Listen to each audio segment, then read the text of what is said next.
तो हम FLT 1 जो है डिस्कस करेंगे। इसके साथ ही आप लोग अपने जो शीट है उसमें आंसर्स जो है मार्क करते जाना साथ में डिस्कशन के।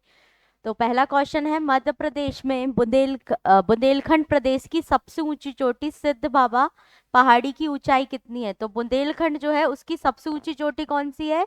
सिद्ध बाबा। इसकी ऊंचाई पूछी थी आपसे, तो ऑप्शन बी जो है वो करेक्ट होगा। 1172 मीटर्स इसकी ऊंचाई है। मालवा की सबसे ऊंची चोटी कौन सी है? सिगार, 881 मीटर्स।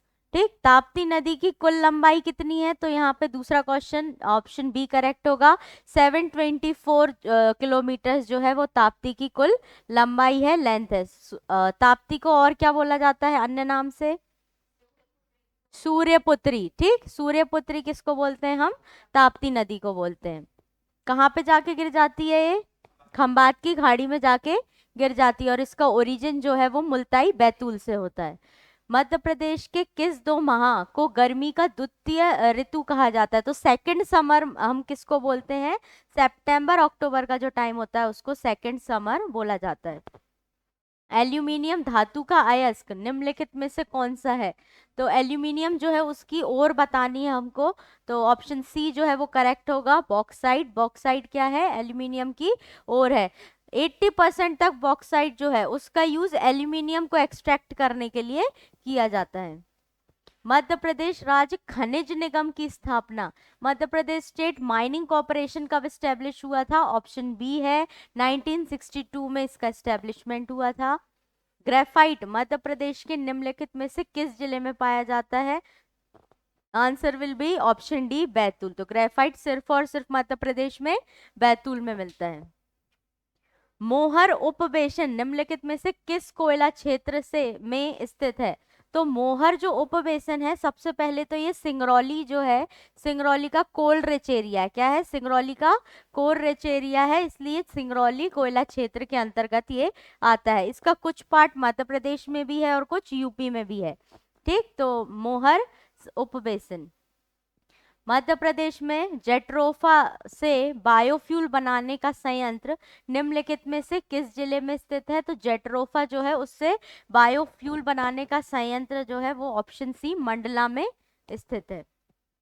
गांधी सागर बांध से नहरों के द्वारा सर्वप्रथम सिंचाई निम्नलिखित में से किस वर्ष में प्रारंभ की गई? तो सबसे पहले आपको पता होना चाहिए गांधी सागर बांध है कहाँ पे? मंदसौर में है। और किस नदी पे है ये? चंबल नदी पे। इसमें जो सिंचाई या इरिगेशन के लिए कैनाल्स जो है, नहर कब से स्टार्ट की गई थी? ऑप्शन बी 1960 से स्टार्ट की गई थी।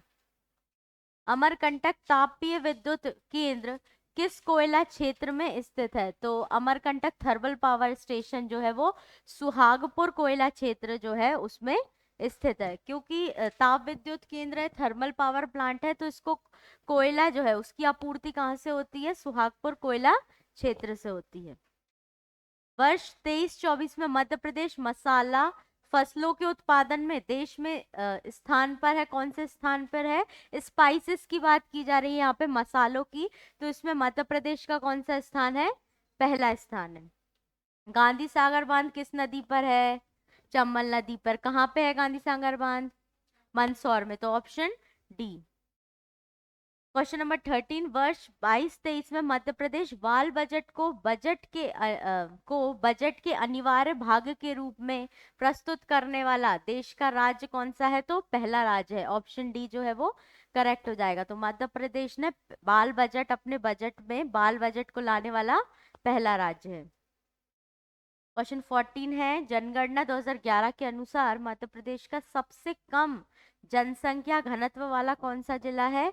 डिंडोरी है, 94 है। यहाँ पे पॉपुलेशन डेंसिटी कितनी है? 94। अब यहाँ पे हमने देखा ये तो सबसे कम है, सबसे ज्यादा जनसंख्या घनत्व कहाँ है? भोपाल में है, 855। निम्नलिखित में से कौन सा मालवा का लोक नृत्य है? तो बधाई और राई आपको पता है कहाँ का है ये? बुंदेलखंड का है। मटकी कहाँ का है? मालवा का है। और परधौनी किससे संबंधित है? बैगा जनजाति जो है, बैगा जनजाति का लोक नृत्य है ये। और हाँ, इससे संबंधित कौन है? अर्जुन सिंह धुर्वे परधौनी नृत्य से संबंधित है। मध्य प्रदेश में के निम्नलिखित राज्यपालों को उनके क्रम के में व्यवस्थित करना है। उनका क्रम कि पहले कौन आए दूसरे कौन आए, ठीक। तो सबसे पहले कौन आए थे, हरि विनायक विनायक पाटसकर 2, फिर उसके बाद 1 निरंजन नाथ मांचू, भगवत दयाल शर्मा, और उसके बाद भाई महावीर। तो 2 1 4 3, इसलिए ऑप्शन बी जो है वो करेक्ट होगा। मिलेट के संदर्भ में निम्नलिखित में से कौन सा कथन सही नहीं है। तो मिलेट्स के बारे में बताना है हमको। तो मिलेट को सुपर फूड के रूप में भी जाना जाता है। मिलेट को हम और क्या बोलते हैं, श्री अन्न भी बोलते हैं और सुपर फूड भी बोलते हैं। तो ए तो करेक्ट होगा। दूसरा है, इनमें गेहूं और धान की तुलना में सिंचाई में अधिक पानी की आवश्यकता होती है। जो मोटे अनाज होते हैं आपको पता है क्लाइमेट रेजिलिएंट होते हैं, अगर ड्रॉट जैसी स्थिति भी आती है तब भी उनका प्रोडक्शन हो जाता है, क्योंकि उनमें पानी की आवश्यकता कैसी होती है, कम होती है। तो इसलिए ये सरासर गलत हो जाएगा। तो ऑप्शन बी इसका गलत है। ये जलवायु परिवर्तन के प्रति रचीला है, क्लाइमेट रेजिलिएंट है। फिर वर्ष 2023 को अंतर्राष्ट्रीय मिलेट वर्ष जो है घोषित किया गया था, ठीक। किसने किया था, यूएनओ ने, यूनाइटेड नेशन ऑर्गेनाइजेशन। 2024 को कौन सा वर्ष घोषित किया, कैमेलेट्स, क्या ऊंट वाला। और 25 को quantum science and technology year, और इसके अलावा सहकारिता वर्ष, कोऑपरेटिव ईयर। 2 वर्ष 2 नाम से घोषित किया गया है। मध्य प्रदेश के निम्नलिखित विधानसभा अध्यक्षों में सबसे लंबा कार्यकाल किनका है। तो विधानसभा अध्यक्ष की बात कर रहे हैं यहाँ पे। तो विधानसभा अध्यक्ष में सबसे लंबा कार्यकाल था राजेंद्र प्रसाद शुक्ल जी का। मध्य प्रदेश में पैसा नियम कितने विकास खंडों में लागू किया गया। आपको पता है पैसा एक्ट आया कब, पैसा एक्ट जो है वो 1996 का है। और एमपी में इसको कब एनफोर्स किया गया, तो 15 नवंबर 2022 को इसको एनफोर्स किया गया था। 15 नवंबर को क्या आता है, ट्राइबल प्राइड डे, उस दिन शहडोल जो है वहां से इसको स्टार्ट किया गया था। कितने विकास खंड है, 89। तो सारे विकास खंडों में इसको स्टार्ट किया गया। जल जंगल और जमीन का अधिकार देता है ये ट्राइबल पीपल्स को। कौन सा एक्ट, पेसा एक्ट। पेसा का full form panchayat extension in scheduled areas. Madhya Pradesh में अंगूर की खेती के लिए प्रसिद्ध जिला कौन सा है। Option C Ratlam. रतलाम अंगूर की खेती के लिए प्रसिद्ध है। भारत का पहला खगोल पर्यटन अभियान नक्षत्र सभा आयोजित किया गया। तो नक्षत्र सभा जो है भारत में पहली बार कहाँ पे आयोजित की गई, उत्तराखंड द्वारा। वैश्विक पहल ग्रीनिंग एजुकेशन पार्टनरशिप किसके द्वारा शुभारंभ किया गया। तो ये जो ग्रीनिंग एजुकेशन पार्टनरशिप है इसको यूनेस्को द्वारा स्टार्ट किया गया। और इसमें एजुकेशन जो है उसको एज अ लोगों को एनवायरनमेंट के प्रति जागरूक करने के लिए, क्लाइमेट चेंज के प्रति जागरूक करने के लिए एजुकेशन को यूज करने की बात करते हैं यहाँ पे। इसमें कुछ गोल्स जो है इन्होंने सेट किए थे, जैसे ग्रीन स्कूलिंग, हरित विद्यालय, ग्रीन करिकुलम, हरित पाठ्यक्रम। इन सभी में जो ग्रीनरी है उससे रिलेटेड चीजों को क्या करना है, लोगों को क्लाइमेट चेंज जो है उससे लोगों को अवगत कराना है, ठीक। तो स्कूल की मदद से उनके पाठ्य, स्कूल में कैसे करेंगे, उनके सिलेबस में चीजों को ऐड करके, फिर उसके बाद समुदाय को एजुकेट करके, और उसके अलावा क्या हो सकता है, कैपेसिटी और रेडीनेस, क्षमता और तत्परता जो है उसकी मदद से हम इसको वो लागू कर सकते हैं। तो ये 4 गोल जो है वो किसके हैं, यूनेस्को के। सड़क संबंधित समस्याओं की सीधी रिपोर्टिंग के संबंध में मध्य प्रदेश शासन ने जीआईएस आधारित किस मोबाइल ऐप का प्रारंभ किया। तो जीआईएस आधारित जो ऐप है वो है लोकपथ मोबाइल ऐप। धरती आबा जनजातीय ग्राम उत्कर्ष अभियान की शुरुआत कब हुई। 2 अक्टूबर 2024 को कौन से अभियान की शुरुआत हुई, धरती आबा जनजातीय ग्राम उत्कर्ष अभियान। और ये किसके लिए था, स्पेशली ट्राइबल कम्युनिटीज को इम्प्रूव करने के लिए। ट्राइब्स जो हैं, जनजाति जो है उनके इम्प्रूवमेंट के लिए, उनका हर तरीके से इम्प्रूवमेंट, उनका सोशियो इकोनॉमिक इम्प्रूवमेंट के लिए, उनका हेल्थ केयर इम्प्रूवमेंट के लिए, इंफ्रास्ट्रक्चर डेवलप करने के लिए, इन सभी के लिए कौन सा अभियान चलाया गया, धरती आबा जनजातीय ग्राम उत्कर्ष अभियान। कब, 2 अक्टूबर 2024। वर्ल्ड सॉफ्ट टेनिस चैंपियनशिप 2024 2024 में रजत पदक के विजेता है। रजत पदक मतलब सिल्वर मेडल। देखो सिल्वर मेडल जीता तनुश्री पांडे ने। किसको हराया है इन्होंने? चिंगमिन यू को हराया था इन्होंने। किसको? चिंगमिन यू, जो ऑप्शन ए है, इनको हराया था इन्होंने। और ये वर्ल्ड सॉफ्ट टेनिस चैंपियनशिप जो है हर 4 साल में आयोजित की जाती है। क्यूएस वर्ल्ड यूनिवर्सिटी रैंकिंग 2025 में भारतीय प्रौद्योगिकी संस्थान मुंबई, तो Indian institute of technology IIT Mumbai जो है क्यूएस वर्ल्ड रैंकिंग में 2025 में कौन सा स्थान रखती है? ये 118 स्थान है। 28वें आईबीएसएफ विश्व बिलियर्ड चैंपियनशिप के विजेता हैं पंकज आडवाणी। फास्टर 2.0 पोर्टल किसके द्वारा जारी किया गया? तो ऑप्शन बी होगा, ये भारत का जो उच्चतम न्यायालय है सुप्रीम कोर्ट ऑफ इंडिया ने फास्टर 2.0 पोर्टल जो है उसको लॉन्च किया। 2024 में मध्य प्रदेश पर्यटन का फेस किससे नियुक्त किया गया? तो एमपी जो टूरिज्म डिपार्टमेंट है उन्होंने पंकज त्रिपाठी, कौन है पंकज त्रिपाठी? एक्टर हैं, ठीक, एक्टर पंकज त्रिपाठी जो है उनको फेस जो है लॉन्च किया गया। प्रधानमंत्री स्वनिधि योजना में सर्वश्रेष्ठ प्रदर्शन करने वाला राज्य कौन सा है? मध्य प्रदेश। स्वनिधि का फुल फॉर्म पता है या नहीं? स्वनिधि का फुल फॉर्म लिखो, street vendor Atmanirbhar Nidhi. Street vendor Atmanirbhar Nidhi, Svanidhi, ठीक, स्ट्रीट वेंडर आत्मनिर्भर निधि। और ये कब से स्टार्ट हुई थी? 1 जून 2020 से।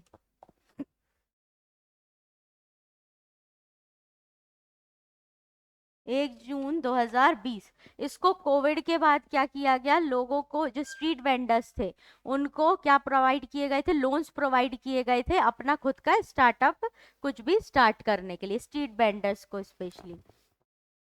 स्ट्रीट वेंडर समझते हैं ना क्या होता है? रेडी वाले जो होते हैं वो स्ट्रीट वेंडर्स। अभी भी नहीं समझ आया? अरे जो रोड पे ठेले लगाते हैं उनको बोलते हैं। यदि कोई कथन या अभिव्यक्ति वाक्यात्मक रूप से सही है तो निष्पादन के दौरान त्रुटि उत्पन्न हो सकती है जो सामान्य निष्पादन को बाधित करती है, उसे कहा जाता है। अब ये क्वेश्चन किसको समझ नहीं आया? किसको आया? चलो पहले ये बताओ, आ गया? क्या है? हाँ,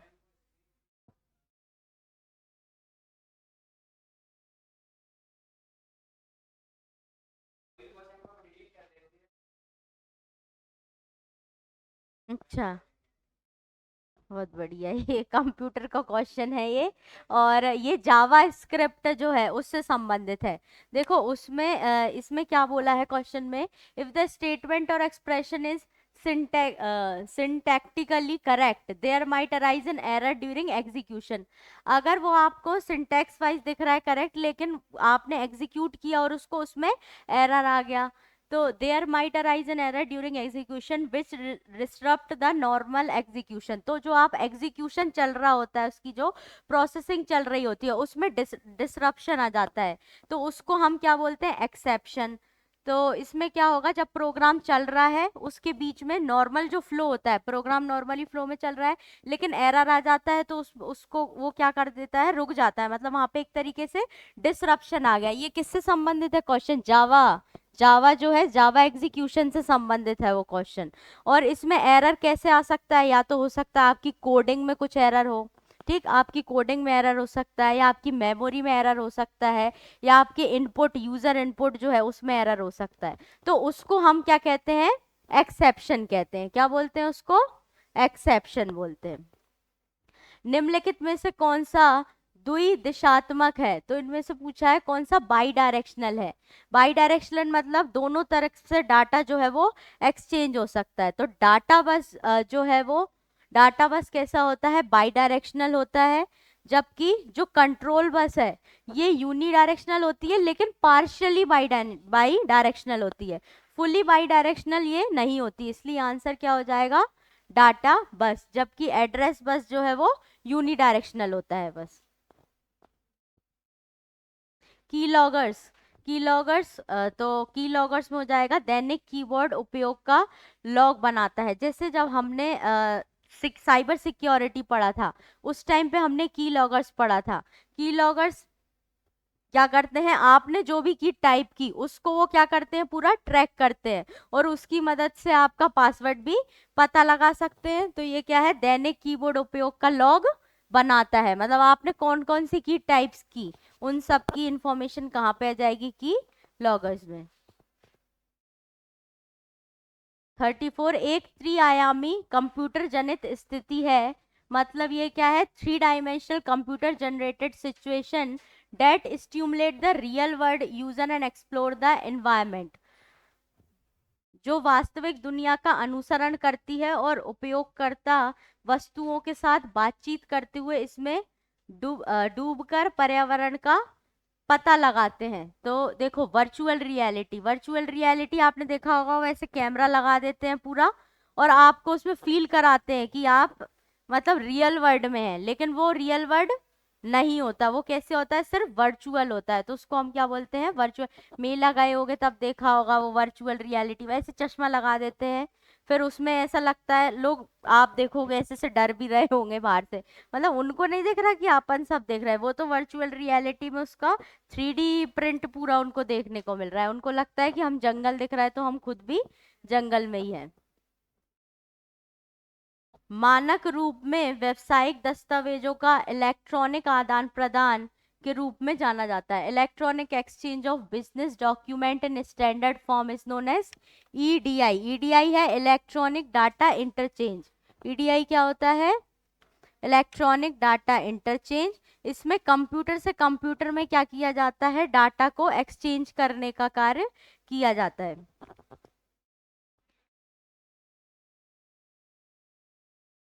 एक इंटरनेट का पता है एवं एक अद्वितीय संख्या है जो इंटरनेट से जुड़े डिवाइस की पहचान करती है। तो किसी भी इंटरनेट से जुड़ी कोई भी डिवाइस है उसकी पहचान के लिए एक एड्रेस होता है। आपके घर का भी जो एड्रेस है वो यूनिक एड्रेस होता है, किसी और का एड्रेस होगा क्या, वैसा नहीं। ऐसी उस डिवाइस का एक एड्रेस होता है जिसको हम क्या बोलते हैं, IP address, internet protocol address. Protocol दो कंप्यूटर के बीच फाइलों को स्थानांतरित करने की अनुमति देता है। तो कौन सा प्रोटोकॉल है जो दो फाइलों को एक्सचेंज करने के लिए यूज होता है, file transfer protocol, FTP. Driving licence, marksheet आदि सहित विभिन्न दस्तावेजों के डिजिटल संस्करण तक पहुंचने की अनुमति देता है, जो भारतीय इलेक्ट्रॉनिक्स और सूचना प्रौद्योगिकी मंत्रालय द्वारा प्रदान किया गया है। तो डिजी लॉकर, डिजी लॉकर में आप अपने सारे डिजिटल जो डॉक्यूमेंट्स हैं उनको रख सकते हो।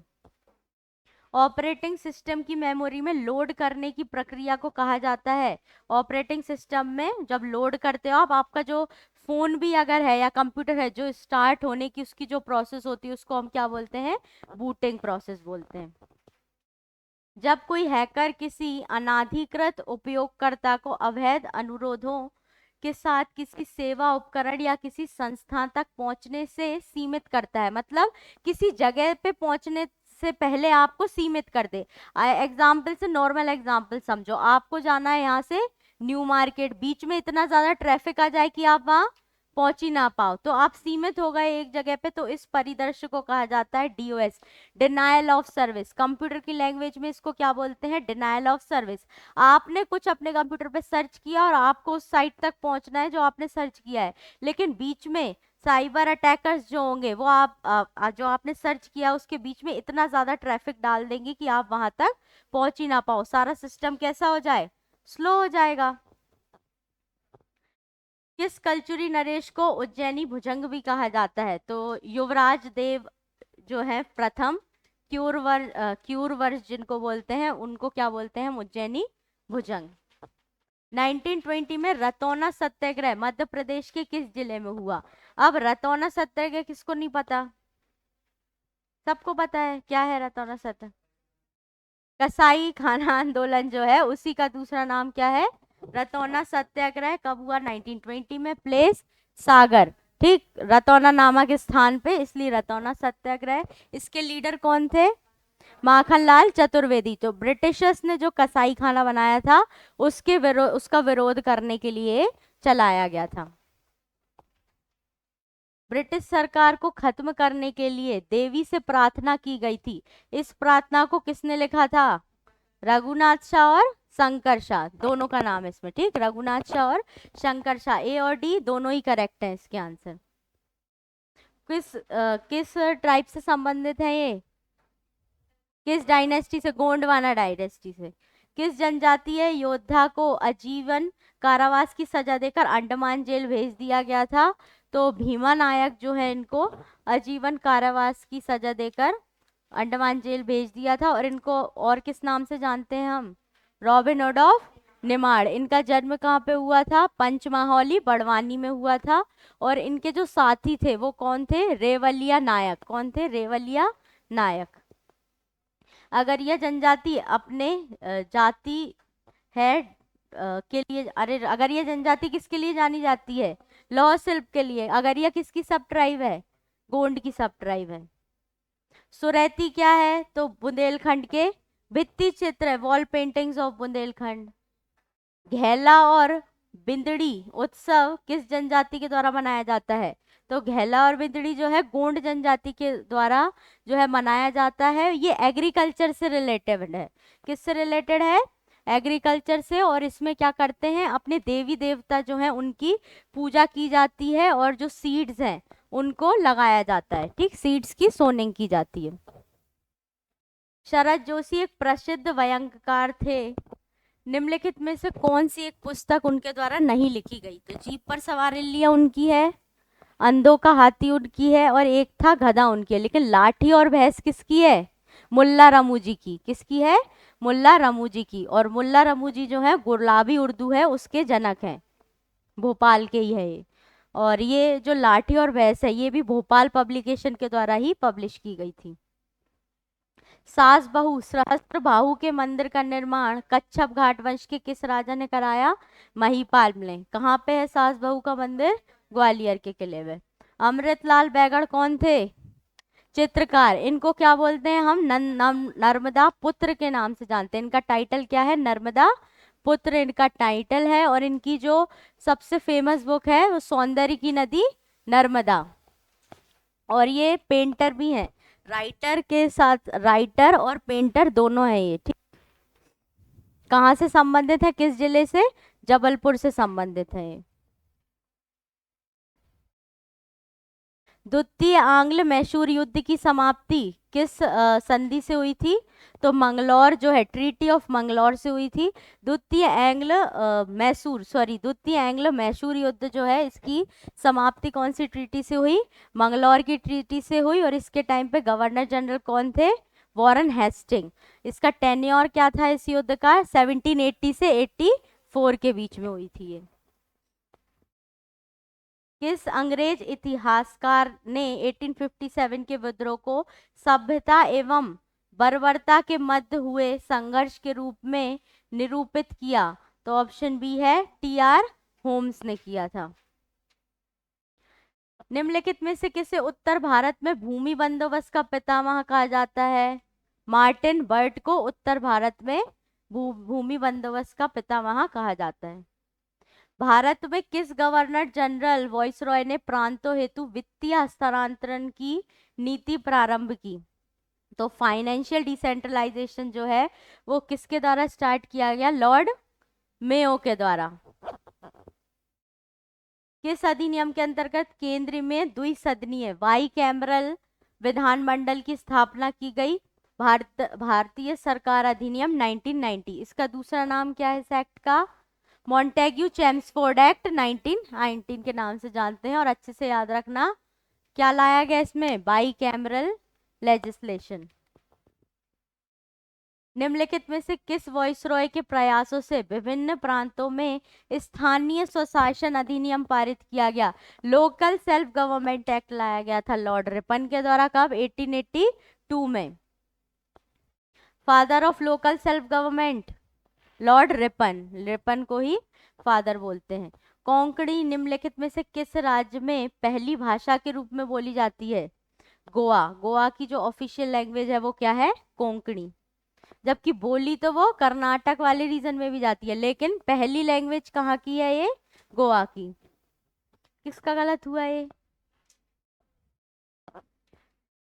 पुराणों का भूगोल, पुराणों का भूगोल पुस्तक के लेखक कौन है, S M Ali. S M Ali जो है पुराणों का भूगोल के लेखक हैं।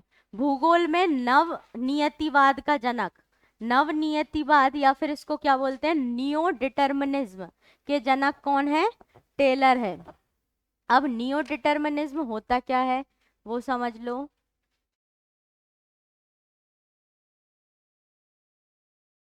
देखो जो इन्वायरमेंट है और ह्यूमन एजेंसीज जो है उनका असर किस पे पड़ता है, ऐसा नियो डिटर्मिनिज्म की थ्योरी बोलती है कि इंसान के ऊपर और जो सोसाइटी है उस पे किस किस का असर होता है। एक तो इन्वायरमेंट का, जो आपका अपना खुद का नेचर है, जो हमारी सोसाइटी है वो किस पे डिपेंड करती है, एक तो इन्वायरमेंट पे डिपेंड करती है और अलग अलग ह्यूमन एजेंसीज पे डिपेंड करती है। ऐसा ये नियो डिटर्मिनिज्म की थ्योरी में किसने दिया था, टेलर ने दिया था। एक उत्तल लेंस से निकलने के पश्चात विभिन्न रंगों के प्रकाश किरण एवं बिंदु पर एकत्रित नहीं हो पाती। देखो सबसे पहले तो कॉन्वेक्स लेंस होता कैसे है, ये होता है कॉन्वेक्स लेंस, ठीक। अब ये यहाँ पे ये पूछ रहे हैं कि different colours fails to converge at a point after going through a convex lens, इस डिफेक्ट को क्या बोलते हैं। अब इसमें क्या बोल रहे हैं, जैसे मान लो आपने यहाँ पे एजेस पे क्या किया, लाइट दी, ठीक, लाइट पड़ी यहाँ पे एजेस पे, ठीक, बीच में क्या है, फोकस। यहाँ पे अब क्या हुआ, ये अलग अलग कलर में कैसे हो गई, डिस्पर्स हो गई, लाइट डिस्पर्स हो गई। इस एज से भी गई तो यहाँ से भी अलग अलग कलर में क्या हो गई, डिस्पर्स हो गई, लेकिन किसी ना किसी एक पॉइंट पे जाके ये मिल रही है। इसी को हम क्या बोलते हैं, क्रोमैटिक एबरेशन। क्या बोलते हैं, क्रोमैटिक एबरेशन बोलते हैं। और इसको कलर फ्रिंजिंग भी बोला जाता है। क्या बोलते हैं, कलर फ्रिंजिंग। और ये डिफेक्ट फोटोग्राफी में होता है जनरली।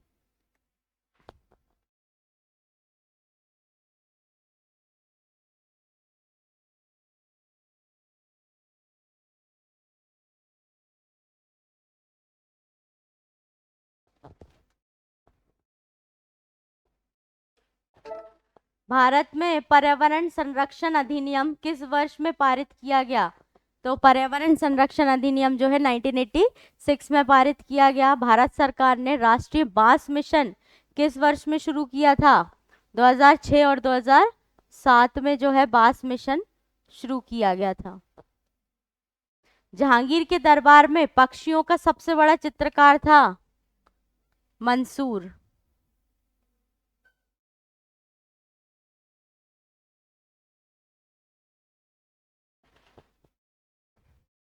हुनूज दिल्ली दूरस्थ मतलब कथन को आप किस सूफी संत से संबंध करते हैं। हुनूज दिल्ली दूरस्थ मतलब दिल्ली अभी दूर है, हुजूर दिल्ली अभी दूर है। ये कथन जो है निजामुद्दीन औलिया जो है इन्होंने घियासुद्दीन तुगलक हैं उनको ये कहा था।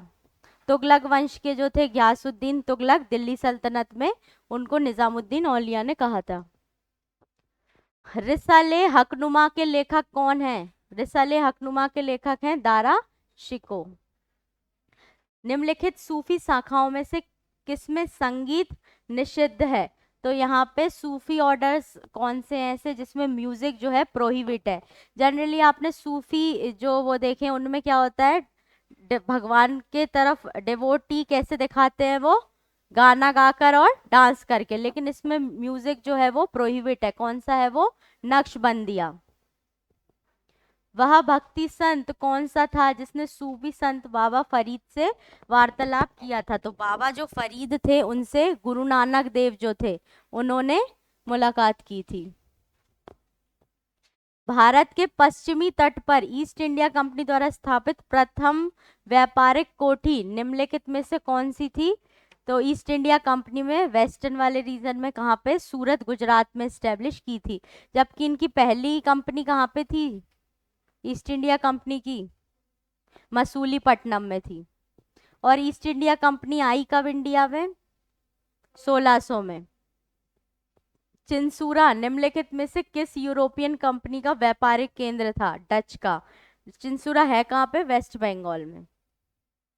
वॉन्डिवॉश के युद्ध में निम्नलिखित में से किस अंग्रेज अधिकारी ने फ्रांसिस कंपनी को करारी शिकस्त दी थी? देखो, बैटल ऑफ वॉन्डिवॉश हुआ कब था? 1760 में हुआ था।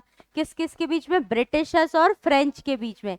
ब्रिटिश कंपनी और फ्रेंच के कंपनी के बीच हुआ था।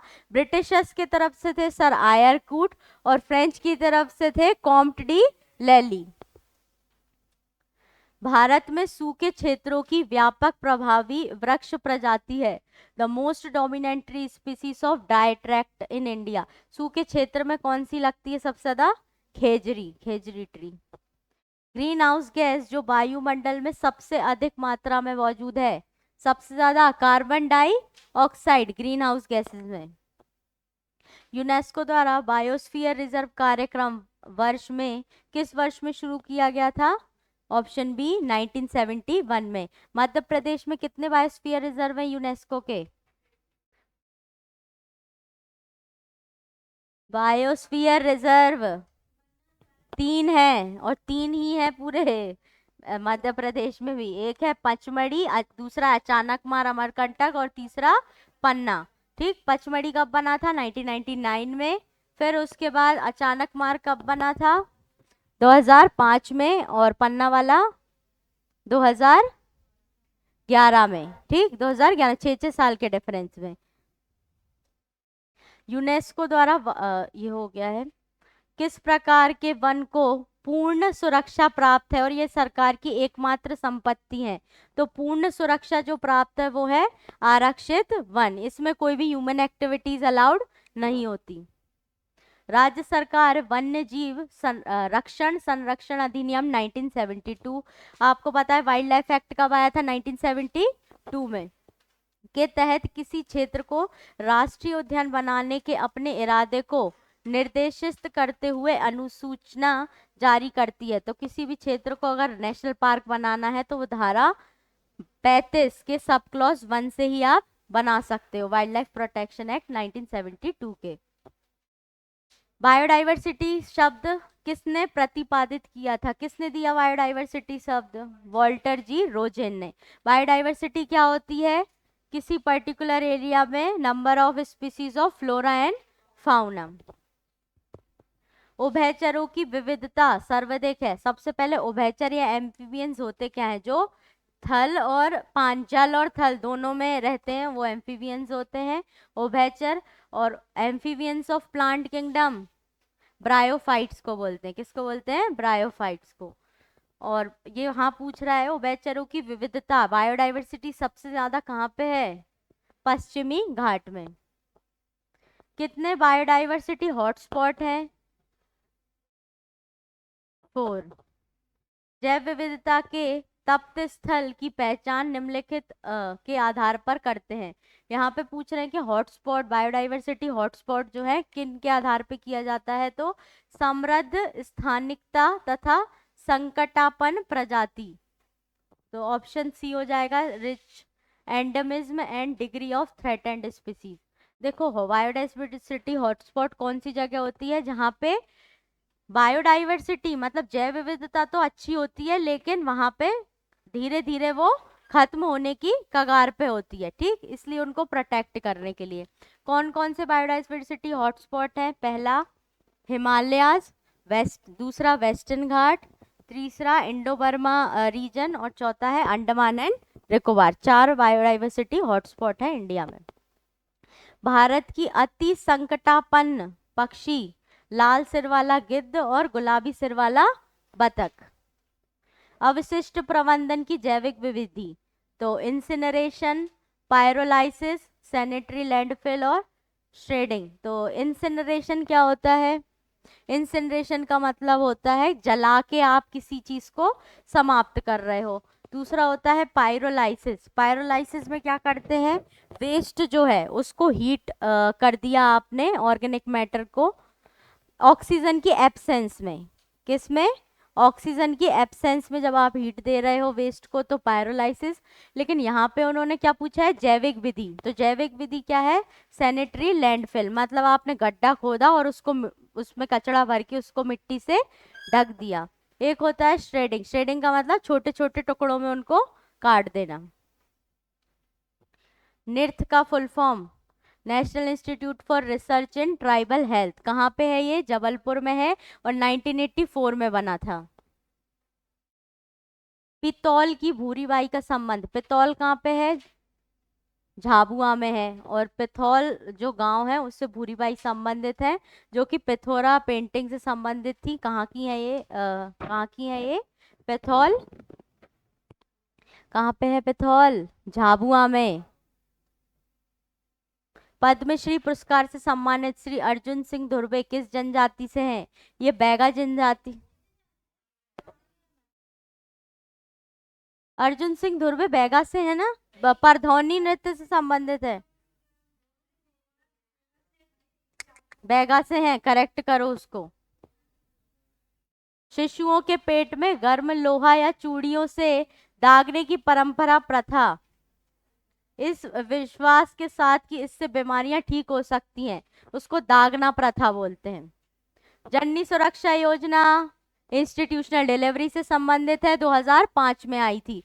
एक है जननी शिशु सुरक्षा योजना, ये 2011 में आई थी और वो भी इंस्टीट्यूशनल डिलीवरी से संबंधित है। बादल भोई संग्रहालय म्यूजियम मध्य प्रदेश के किस जिले में है, छिंदवाड़ा में है।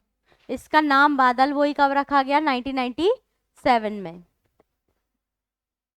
कौन सा रेडियो चैनल स्थानीय भाषाओं में आदिवासी कल्याण योजनाओं पर केंद्रित है, तो वान्या सामुदायिक रेडियो केंद्र जो है वो संबंधित है। लोहे के पृष्ठ पर लगी जंग में होती है, rust of at the surface of iron consist of Fe2O3.H2O। जल गैस, वाटर गैस, CO+H2। बुझा चूना जिसको स्लेक्ड लाइम बोलते हैं, क्या होता है उसका formula, CaOH Holt wise. Bharat सरकार के प्रथम वन महानिरीक्षक first inspector general of forest कौन थे, तो डी ब्रांडिस। डी ब्रांडिस कौन थे, first inspector general of forest. उच्च वन का अर्थ क्या होता है, देखो ऐसे उच्च वन, हाई फॉरेस्ट कौन से फॉरेस्ट होते हैं, जैसे आपने किसी एरिया को फॉरेस्ट बनाया और पूरा इस तरीके से फॉरेस्ट डेवलप किया कि आपने बीज से पेड़ उगाया, कैसे, बीज लगा के आपने पेड़ उगाया, तो ऐसे वन क्या होते हैं, उच्च वन का अर्थ होता है। तो बीज से तैयार होने वाले वन। राष्ट्रीय वन नीति 1952 में भारत में कितने प्रकार के कार्यात्मक वन सुझाए गए, तो 4 तरीके के वन थे इसमें, कितने, 4 तरीके के थे। पहला था प्रोटेक्टिव फॉरेस्ट, दूसरा नेशनल फॉरेस्ट, तीसरा विलेज फॉरेस्ट और चौथा था ट्री लैंड्स। ठीक, प्रोटेक्टेड, नेशनल, विलेज और ट्री लैंड्स, 4 तरीके के वन थे। हेलोफाइट्स उगते हैं, हेलोफाइट्स का मतलब होता है खारा या नमकीन मिट्टी में उगने वाले। बैगा पुरुष कभी कभी अपनी हाथ के पीछे कौन सा टैटू गुदवाते हैं, तो चंद्रमा जो है उसका मून का टैटू ये गुदवाते हैं बैगा। गोंडी बोली के लिए प्रयुक्त लिपि कौन सी है, देवनागरी लिपि। मध्य प्रदेश ऊर्जा विकास निगम की स्थापना किस वर्ष हुई थी, 1982 में। प्रमुख ग्रीन हाउस गैस कौन सी है, कार्बन डाइऑक्साइड। नॉकनी सिंड्रोम किसके कारण होता है, फ्लोराइड के कारण, किसके कारण, फ्लोराइड के कारण। अबू जमाड़िया किसकी उपजाति है, गोंड की उपजाति है। आज के पेपर में किसी को कोई डाउट,